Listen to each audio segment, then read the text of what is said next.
पत्रकारांना आर्वाच्य भाषेमध्ये शिवीगाळ करून धमकी देऊन तुला मारून टाकीन असं बोलणारे खासदार संजय दिना पाटील यांच्या विरोधात महाराष्ट्रामधील सर्व पत्रकार नाराज असून महाराष्ट्रातील कानाकोपऱ्यातून चांदा ते बांधा त्यांच्या विरुद्ध सामान्य नागरिक, पत्रकार, ज्येष्ठ मंडळी, श्रेष्ठ मंडळी, साहित्यिक, विचारवंत हे सर्वच त्यांच्या विरुद्ध कमेंट्स करायला लागलेले आहेत, त्यांच्या विरुद्ध भूमिका मांडायला लागलेले आहेत. काही जाणकार मंडळींनी असंही सांगितलं माध्यमांसमोर येऊन की महाराष्ट्राचे उपमुख्यमंत्री श्री एकनाथ शिंदे यांनीच त्यांना सांगितलेलं असेल म्हणून माफी किंवा दिलगिरी व्यक्त केलेली आहे. खऱ्या अर्थानं कुणीतरी सांगायचं आणि मग दिलगिरी व्यक्त करायची, याला काय अर्थ उरत नाही. म्हणजे तुम्ही तुमच्या पूर्वजांपासून आतापर्यंत काय काय केलेलं आहे, तुम्ही सांगता की 5-5 खून तुमच्या कुटुंबियांनी केलेले आहेत, याचा देखील पाठपुरावा करून याची देखील चौकशी करून त्यांच्यावरती गंभीर गुन्हे दाखल करावेत, कारण सार्वजनिकरित्या त्यांनी त्या गोष्टी कबूल केलेल्या आहेत. बिनधास्तपणे दिवसाढवळ्या आणि कायद्याचं राज्य असताना संविधानिक पदावर असलेला एक लोकप्रतिनिधी असे जर शब्द प्रयोग करत असतील तर सामान्य माणसाच्या सुरक्षिततेचं काय? लोकशाहीचा चौथा स्तंभ मानणाऱ्या पत्रकारांना अर्वाच्य शिवीगाळ करून जीवे मारण्याची धमकी दिली जाते. शेजारी पोलीस आहेत, काही पत्रकार आहेत, सामान्य नागरिक आहेत, यांच्या समोर जर का शिवीगाळ केली जाते तरी देखील पोलिसांकडून सुमोटो गुन्हा दाखल केला जात नाही. या दयनीय अवस्था आपल्या महाराष्ट्राच्या राज्यकर्त्याकडून जर का होत असेल तर खूपच ही वाईट गोष्ट आहे, धोकेदायक गोष्ट आहे. महाराष्ट्रातील पत्रकार तर चिडलेला आहे. पत्रकारितेच्या अस्मितेला धक्का बसेल असं हे वक्तव्य होते. पत्रकाराची अक्षरशः त्यांनी खिल्ली उडवलेली आहे, धमकी दिलेली आहे. मग पत्रकारांनी प्रश्न विचारायचे की नाही, इथपर्यंत ही गोष्ट आलेली आहे. म्हणजे लोकशाहीचा चौथा स्तंभ म्हणून जर का पत्रकार आणि पत्रकारिता ढासळली, वार्तांकन ढासळलं तर राज्यामध्ये अराजकता निर्माण होईल. भविष्यातील ही पावलं ओळखून तरी शासन आणि प्रशासनाने त्यांच्या विरुद्ध संजय दिना पाटील हे जे खासदार आहेत त्यांनी जो काही कबुलीनामा दिलेला आहे त्यांच्या बोलण्यातून की अनेक खून त्यांनी केलेले आहेत असं जर का ते म्हणत असतील आणि तशी जर वक्तव्य सोशल माध्यमांवरती फिरत असतील तर त्याचा आधार घेऊन, त्यांच्या वक्तव्याचा आधार घेऊन किंवा त्यांनी पत्रकारांना शिव्या देऊन दिलेल्या धमक्या याचा आधार घेऊन त्यांच्या विरुद्ध सुमोटो गुन्हा हा दाखल झालाच पाहिजे. आता पत्रकार तर काय गप्प बसत नाहीत. पत्रकारांनी महाराष्ट्राच्या कानाकोपऱ्यातून त्यांच्या विरोधात रोष व्यक्त केलेला आहे. एवढ्यावरच पत्रकार थांबलेले नाहीत तर त्यांनी आपापल्या विभागामधील पोलीस स्टेशन्स असतील किंवा पोलीस अधीक्षक कार्यालय असतील किंवा पोलीस कमिशनर कार्यालय असतील, या ठिकाणी जाऊन निवेदनं द्यायला सुरुवात केलेली आहे.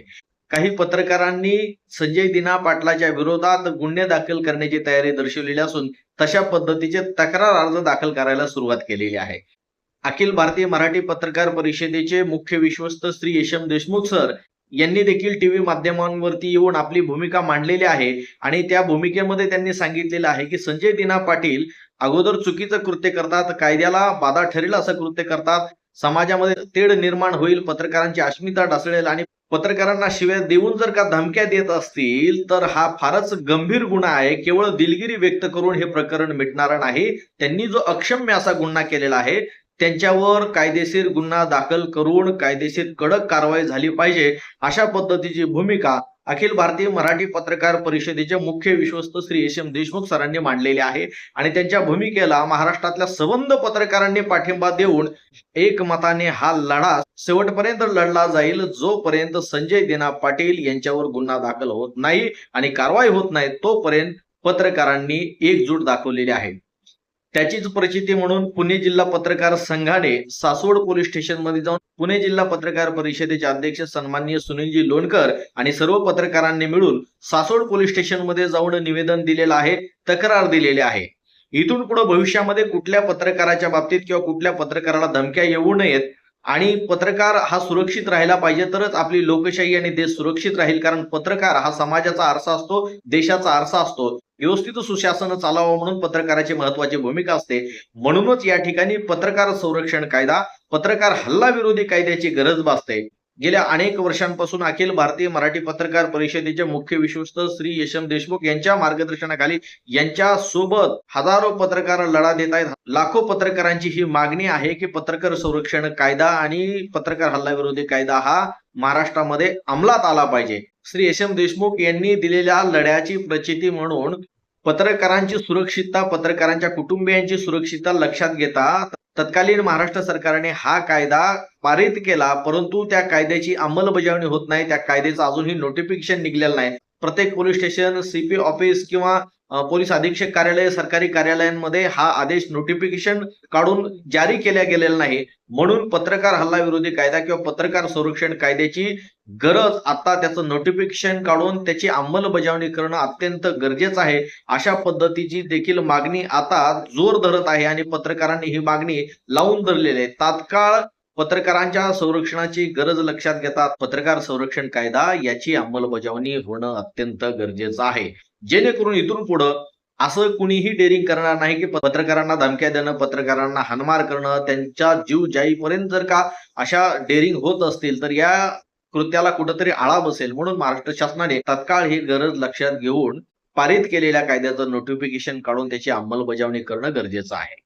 आजपर्यंतचा इतिहास पाहिला, महाराष्ट्रच नव्हे तर देशभरामधून अनेक पत्रकारांवर हल्ले झालेले आहेत. त्यामध्ये पत्रकारांचे जीव गेलेले आहेत, त्यांची कुटुंब उद्ध्वस्त झालेले आहेत, रस्त्यावर आलेले आहेत. अशी परिस्थिती असताना देखील जर का शासन गप्प बसत असेल आणि पत्रकारांना न्याय मिळत नसेल तर ही देशहिताच्या, राज्यहिताच्या आणि राष्ट्रहिताच्या दृष्टीनं फारच गंभीर बाब आहे. पत्रकारांचं संरक्षण झालं पाहिजे, पत्रकारांच्या कुटुंबियांचं संरक्षण झालं पाहिजे आणि तशी शाश्वती महाराष्ट्र शासनाने आणि भारत सरकारने दिली पाहिजे. तरच पत्रकार सुरक्षितरित्या वार्तांकन करू शकतात, पत्रकारिता करू शकतात. संबंध पत्रकारांच्या वतीनं, अखिल भारतीय मराठी पत्रकार परिषदेच्या वतीनं, पिंपरी चिंचवड पत्रकार संघाच्या वतीनं आणि डिजिटल मीडिया परिषदेचा शहराध्यक्ष या नात्याने सर्व पत्रकारांच्या वतीनं महाराष्ट्र शासन दरबारी अशी आम्ही मागणी करतोय की पत्रकार हल्ला विरोधी कायदा, पत्रकार संरक्षण कायदा याचं नोटिफिकेशन काढून तात्काळ अंमलबजावणी करावी. त्याचबरोबर अखिल भारतीय मराठी पत्रकार परिषदेचे मुख्य विश्वस्त श्री यशम देशमुख यांच्या नेतृत्वाखाली पत्रकारांच्या वेगवेगळ्या संस्था, संघटना आणि सर्वच पत्रकारांच्या वतीनं ही मागणी आम्ही करतोय की पत्रकार हल्ला विरोधी कायदा, पत्रकार संरक्षण कायदा जो पारित झालेला आहे परंतु त्याचं नोटिफिकेशन आणि त्याची अंमलबजावणी राहिलेली आहे, त्याचं तात्काळ नोटिफिकेशन काढून अंमलबजावणी करावी अशी आम्ही मागणी करतोय. ज्याप्रमाणे पुणे जिल्हा पत्रकार परिषदेचे अध्यक्ष सुनीलजी लोणकर आणि सर्वच पत्रकारांनी सासवड पोलीस स्टेशनमध्ये अर्ज दिलेला आहे, निवेदन दिलेलं आहे. त्याचप्रमाणे डिजिटल मीडियाचे महाराष्ट्र राज्याचे अध्यक्ष अनिलजी वाघमारे हे बीड जिल्ह्यातून पोलीस डिपार्टमेंटला निवेदन आणि तक्रार देणार आहेत.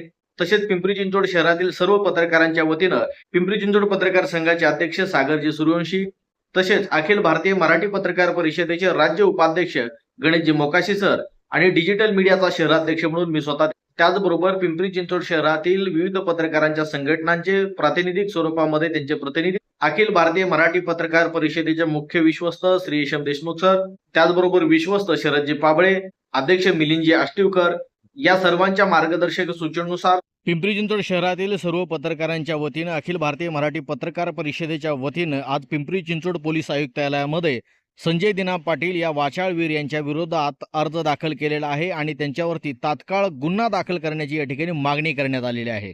अखिल भारतीय मराठी पत्रकार परिषदेचे मुख्य विश्वस्त श्री यशम देशमुख यांच्या मार्गदर्शनाखाली सर्वच महाराष्ट्रातील पत्रकार वेगवेगळ्या जिल्ह्यावाईज प्रत्येक पोलीस स्टेशनमध्ये, पोलीस कमिशनर ऑफिसमध्ये, पोलीस अधीक्षक कार्यालयांमध्ये अशा पद्धतीचे तक्रार अर्ज दाखल केले जात आहेत.